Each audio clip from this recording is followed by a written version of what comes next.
Have I put a sparkly jumper on simply because I'm filming a wintry video? Yes. Yes, I did. Hi everyone and welcome back to my channel, or welcome to my channel if it is your first time here.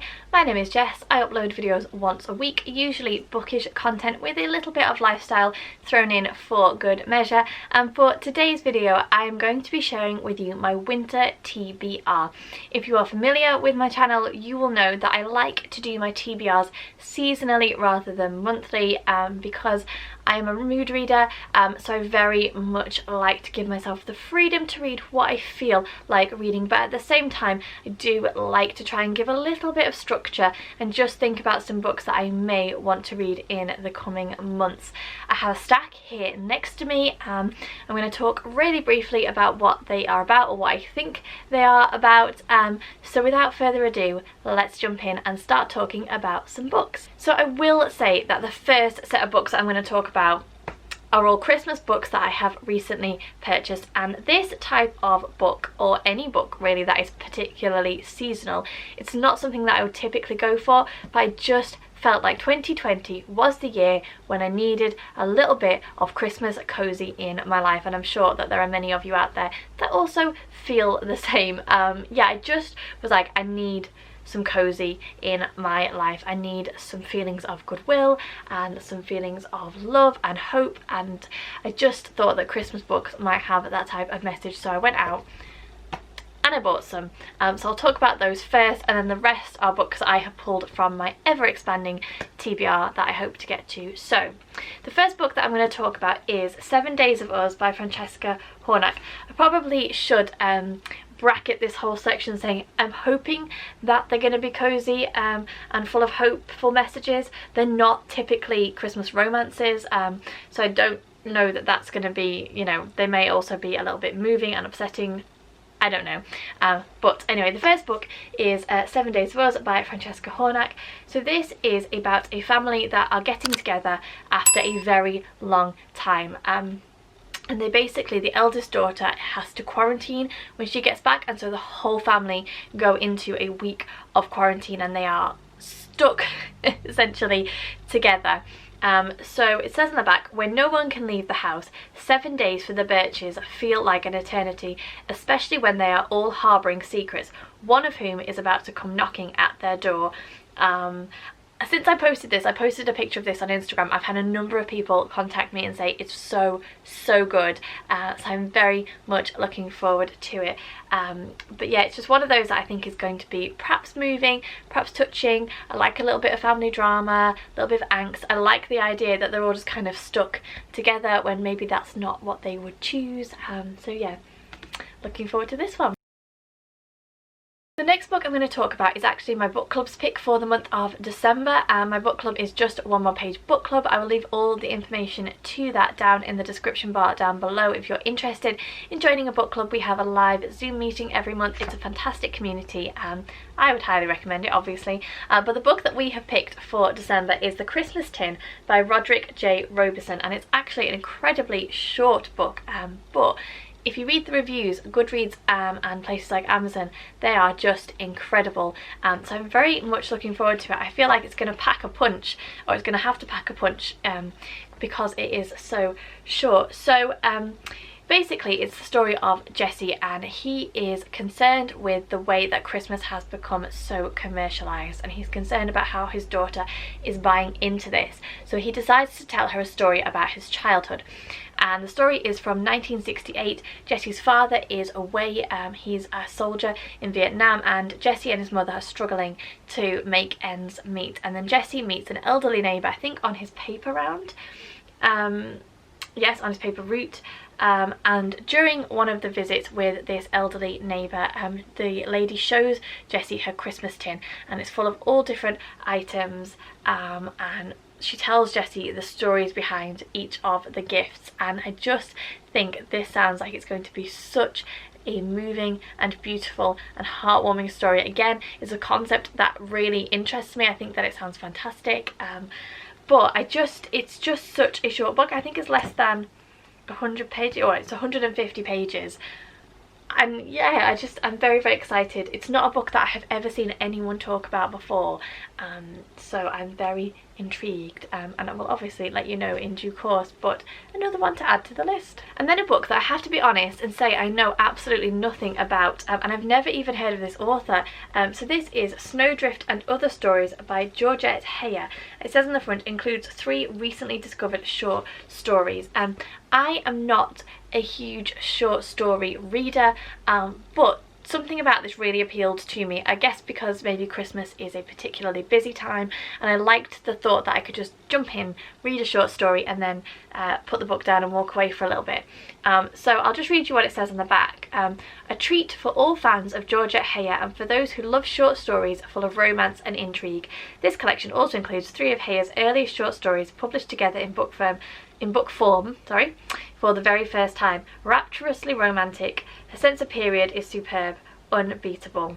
Yeah, honestly, I don't know anything about the stories that are in here. I just thought that yeah, I just saw it actually when I was looking for Christmassy books. I just saw it came up, and I thought, do you know what, I'll give it a go. And I know that it's really vague. Highly recommend going and having a look for yourself. Very good reviews. Not that I pick books up, I've said that 3 times now, not that I pick books up based on their reviews, but it does sometimes help when a book has high stars on Goodreads. So yeah, another one to add. Then a book that I know 100% is not going to fall into the light-hearted category. I actually think that it's going to be incredibly dark and atmospheric, but when I read the synopsis I just thought, do you know what, I'm so actually here for that. And that is The Toymakers by Robert Dinsdale. So I believe that this is about a toy emporium in London that is extremely well known for its realistic and enchanting toys. And then a young girl called Kathy, who is running away from something, stumbles into the emporium, and she discovers that there is secrets taking place here. It says on the back, into this family business comes young Kathy Ray, running away from a shameful past, but Kathy is about to discover that the Emporium has secrets of its own. If there were a toy shop on Diagon Alley, it would be The Toymakers, a dark, enchanting novel for fans of the night circus and the miniaturist. The miniaturist. I've read that book, why can't I say that? That's all I want to know. I think it sounds great, fascinating, obviously. It says on the front, engaging and enchanting, a fairy tale for adults with all the wonder and terror that entails. I'm currently reading Ninth House, and I mentioned in a recent Instagram post that it was actually creeping me out a lot, and it was sort of sitting on the borderline between being just a kind of slightly creepy novel and being a horror novel, and I wasn't sure which way it was going to fall because I cannot read horror.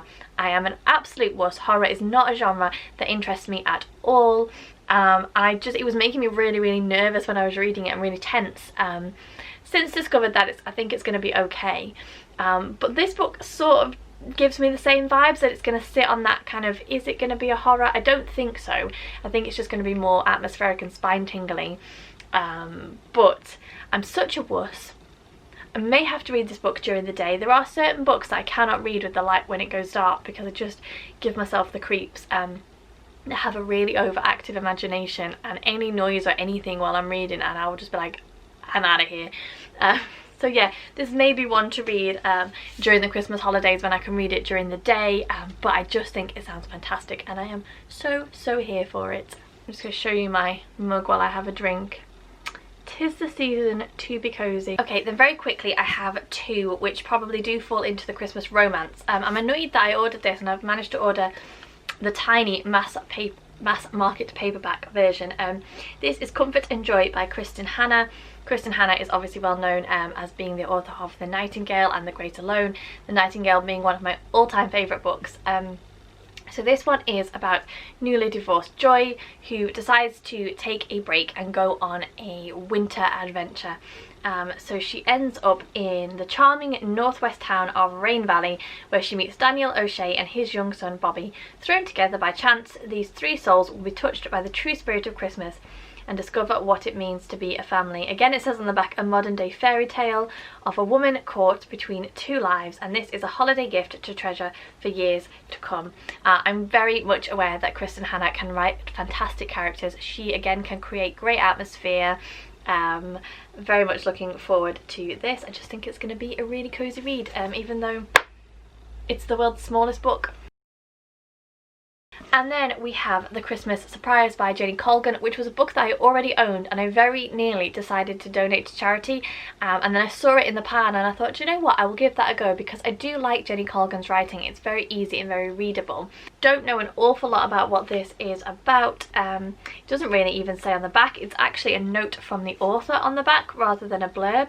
So it just says it's about Rosie, who has a very tough time of it and then discovers, like the best Christmas presents, that joy can arrive in unexpected ways.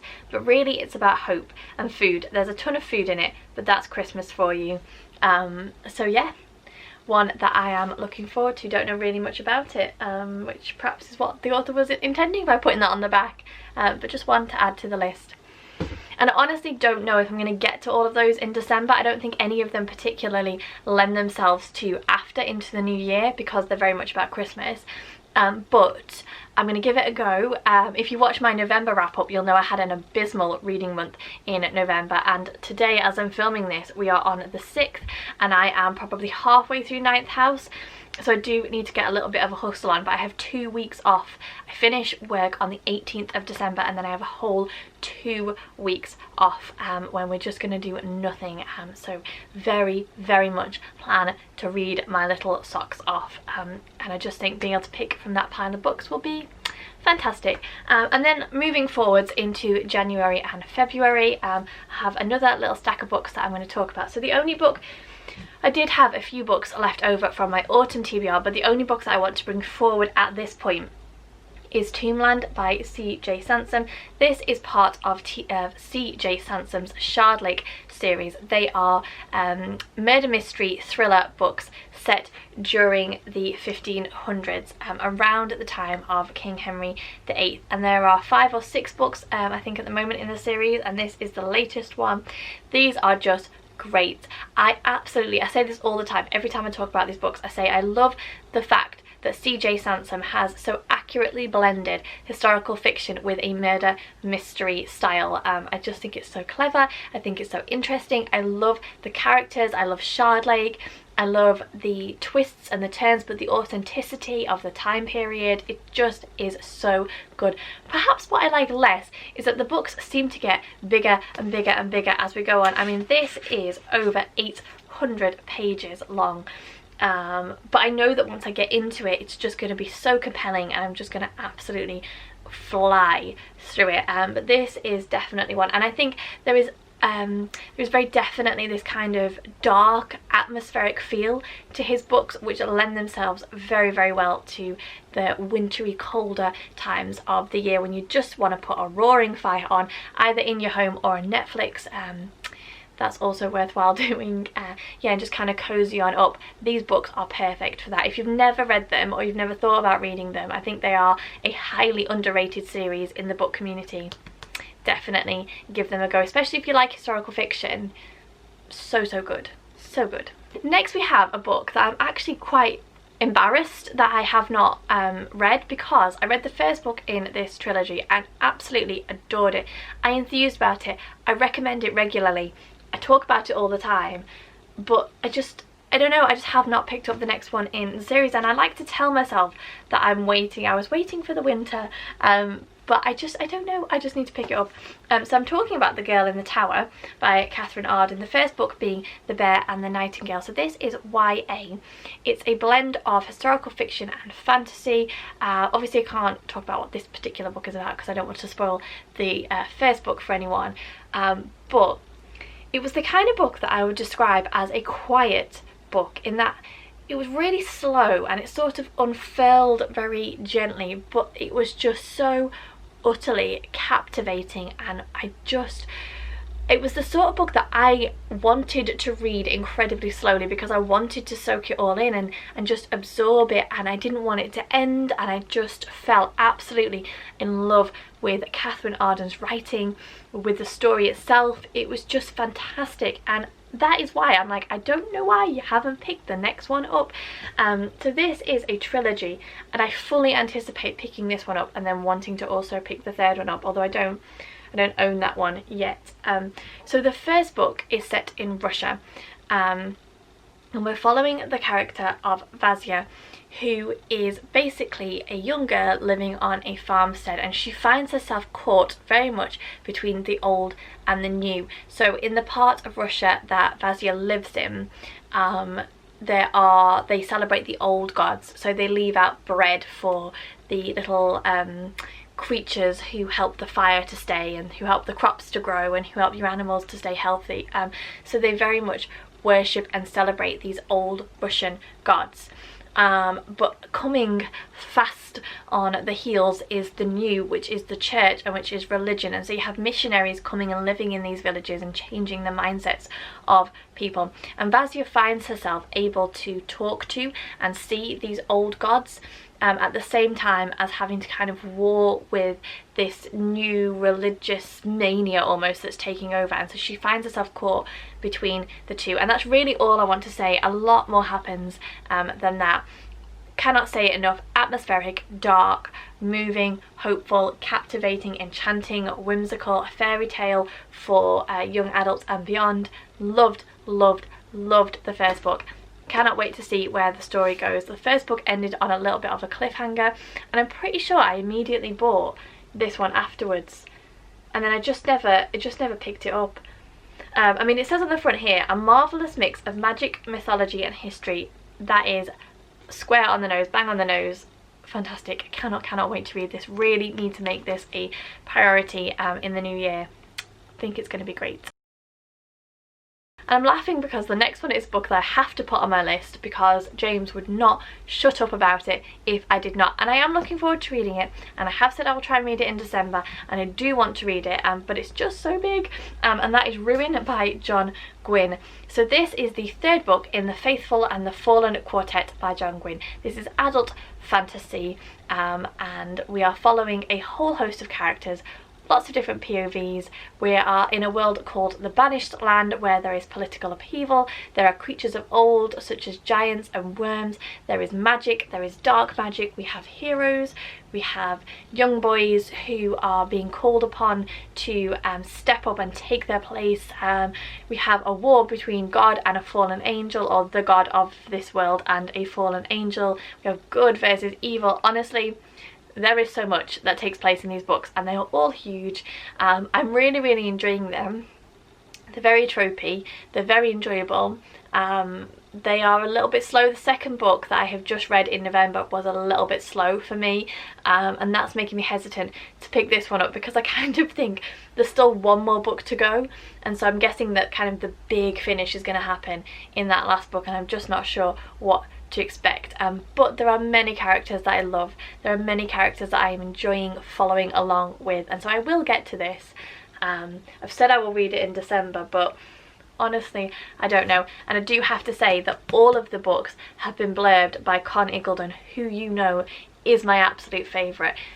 Truly think he is an underrated author in the book community, and anything that he says is good I'm gonna love. And I am enjoying them, and I do want to see where the story goes. But just honestly, how big is this book? This is nearly 800 pages as well. So between this and Tombland, that may be the whole of my winter TBR covered. So big. Next up we have Things in Jars by Jess Kidd.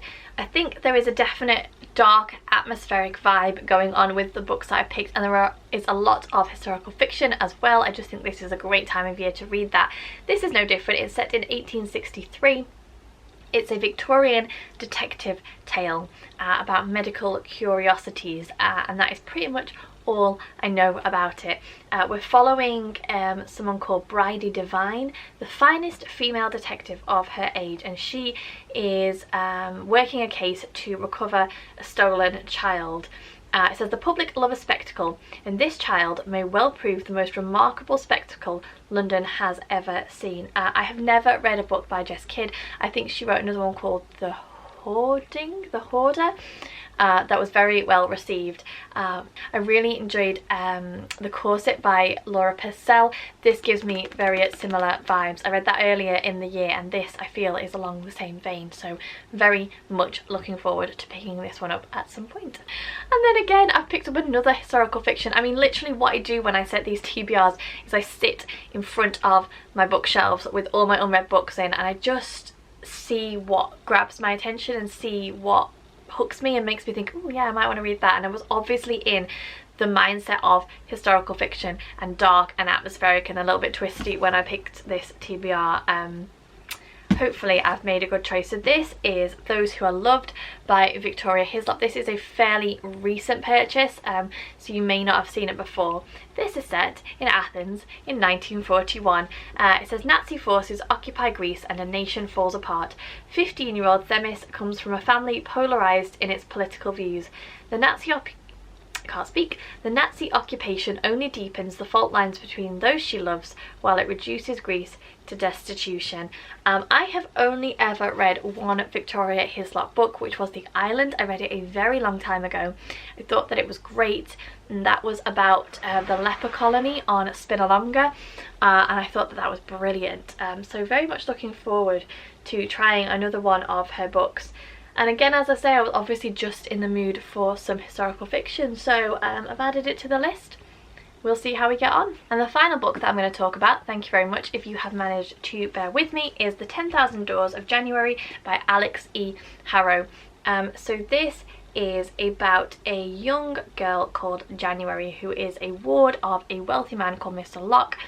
And she basically, they live in this mansion that is full of kind of whimsical and intriguing artifacts, and she finds a book, one that tells of secret doors, of love, adventure and danger, and for the first time January realises she can escape her story and sneak into someone else's. Now I think I said this when I hauled it, that I don't know if it's like physical doors or if it's literally just the act of reading and January being transported into another place through her imagination. I don't know, but it just captured my attention. I think that it is going to be beautiful. I think that it's going to be poignant. I think that it is going to be just a wonderful adventure, and I'm totally here for it. And I definitely got the vibe that I wanted to read it this winter, so it goes on the list. So there you go, they are all the books that I hope to read this winter. Do let me know if you have read any of them, or if you are also planning to read any of them at the same time as me. I would love to know your thoughts on that. As always, thank you very much for watching. If you enjoyed this video, please don't forget to give me the thumbs up, leave me a comment, subscribe to the channel if you aren't already. I hope that you are all having a wonderful month so far. I hope that you are all gearing up for the festive, magical time of Christmas. Stay safe, take care, thank you for watching, and I will see you all soon.